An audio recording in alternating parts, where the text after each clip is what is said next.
ভাইরা, যখন আমরা ঈশ্বরের বিষয় বলি সেটা গুরুতর বিষয়। আসুন জিরোমীয় 18:15 দেখি।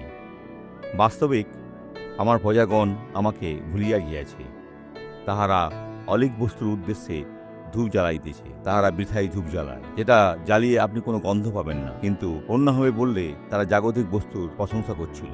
তারা কত মূর্খ ছিল, এবং ইহারা তাহাদের পথে চিরন্তন মার্গে তাহাদের বিঘ্ন ঘটাইয়াছে। তাহারা বিপথের অপ্রস্তুত মার্গের পথিক হইয়াছে। তারা সম্পূর্ণভাবে ভুল ছিল। ঈশ্বরের কাছে ফিরে আসুন। ঈশ্বর চান আপনি আলাদা হন, মূল্য দিন, যেন ভবিষ্যতে সম্মানিত হন। এই সাক্ষ্যটি দেখুন।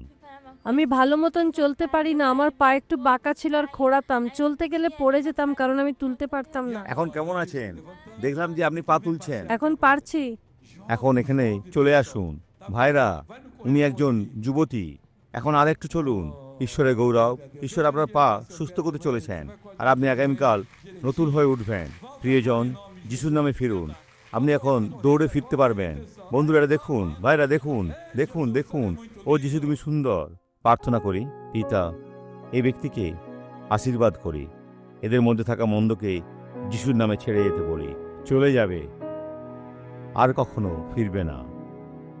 যিশুর নামে আমেন।